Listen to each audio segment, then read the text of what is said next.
2 दिन तो हुए थे माँ को घर आए हुए और सुबह सुबह ही माँ अपना सामान पैक करके वापस जाने की तैयारी कर रही थी।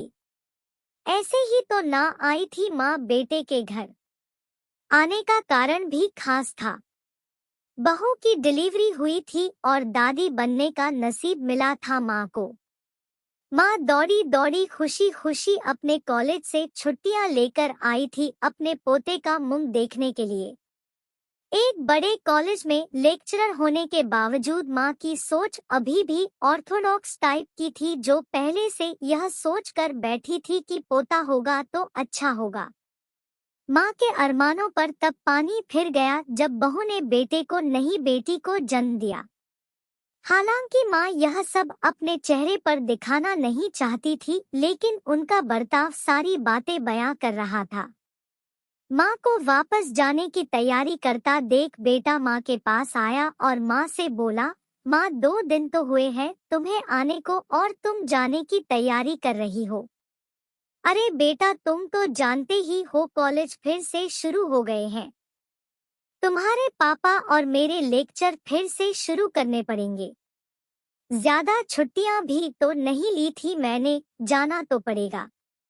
लेकिन तू चिंता मत कर, थोड़े दिन बाद मैं और तुम्हारे पापा दोनों ही वापस आएंगे। अगले दिन सुबह सुबह माँ नहा धोकर जाने के लिए तैयार थी।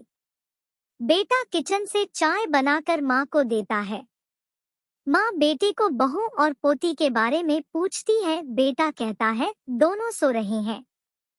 माँ बेटे से कहती है, खुशी की बात है बेटा, तेरे यहाँ लक्ष्मी ने जन्म लिया है, लेकिन मेरी मानो तो अब तुम और बहू मिलकर एक और बच्चा प्लान कर लो ताकि तेरी फैमिली पूरी हो जाए।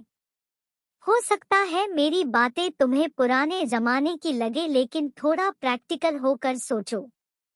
बेटा अच्छे से जानता था कि माँ जो कह रही थी और जो कहना चाहती थी वह बातें दोनों ही बहुत अलग थी।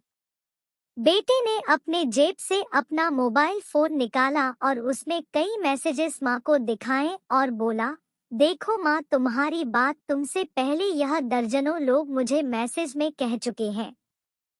हर कोई डायरेक्टली या इनडायरेक्टली मुझे यही कहने की कोशिश कर रहा है कि बेटा होता तो अच्छा होता, या फिर आगे बेटे के लिए ट्राई करो।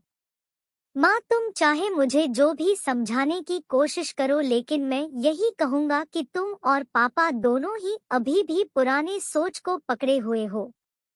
और ऐसा मुझे इसलिए कहना पड़ रहा है क्योंकि अगर मेरा बेटा हुआ होता तो आप इतनी जल्दी जाने की तैयारी ना कर रही होती और उसे अपने हाथों में लेकर यहाँ से वहाँ खिला रही होती और पापा भी यहाँ पर होते।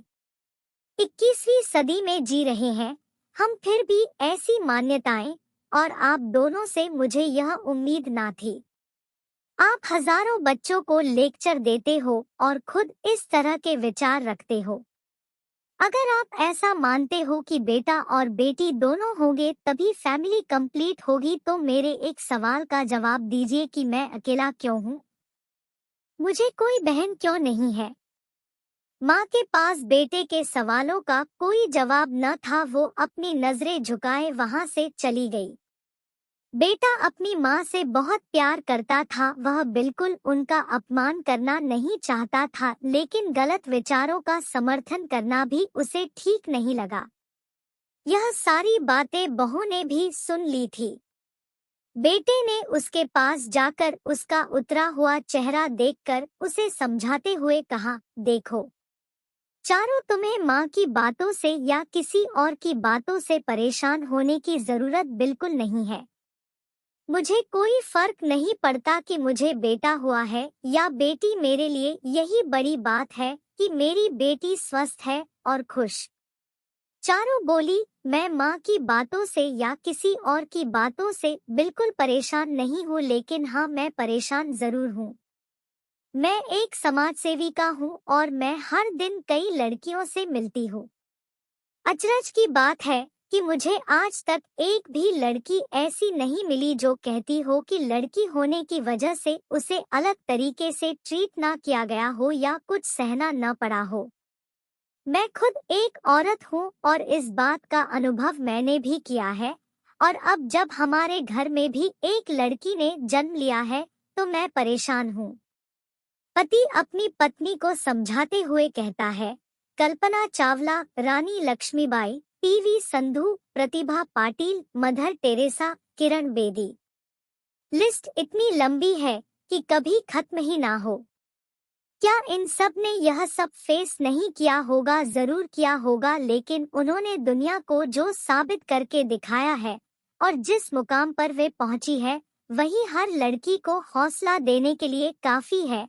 और इन सब में जो सबसे पहला नाम आएगा जो हमारी बेटी को हौसला देगा, वह होगा चारू शर्मा का, यानी कि तुम्हारा।